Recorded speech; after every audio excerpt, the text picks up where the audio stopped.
plan is basically starting from 18 to 24 months in advance, maybe a little bit longer, of getting your ducks in a row. Number one, figuring out what it is that you want to do kind of after the last dance, I call it.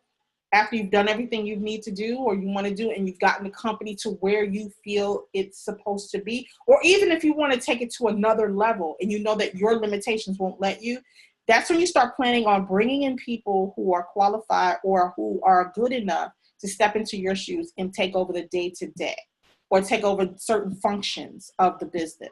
A lot of times we think of succession planning in terms of the family business, and that is more popular because you always hear about it. Oh, well, Junior is going to take over when I retire, or my daughter is going to inherit this when I decide to, when I give it all up, or if I die.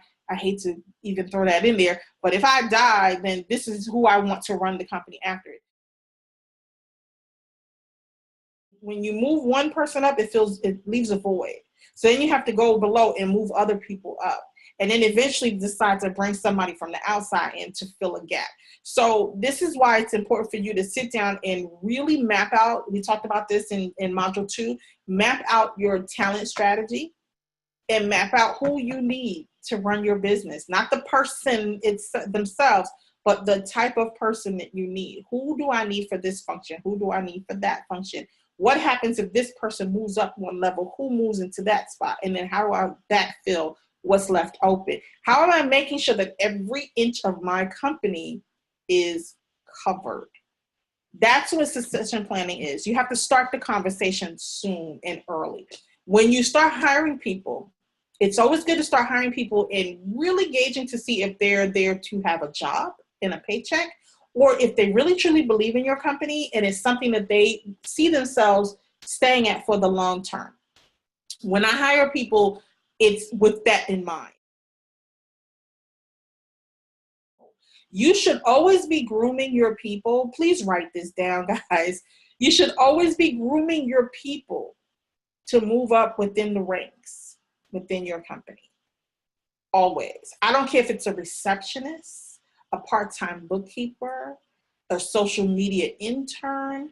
I don't care who or what they are, because that part-time bookkeeper today, after a couple of years in training and schooling and education and determination and loyalty, can ultimately become your finance manager or your CFO.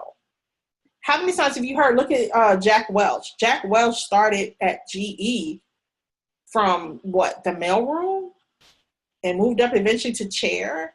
So you never know how long somebody's at. Now, we don't live in those times anymore where you come with the company and you're there for 30 years and you've done every single job. I think Rex Tillerson from ExxonMobil, same thing, those kind of people. We don't live in that kind of world anymore because there are more and more people who are increasingly unsatisfied with just living and working and getting a paycheck. And they want to do what's really in their hearts, whether it's moving to a different company or moving up to different roles or even starting their own company.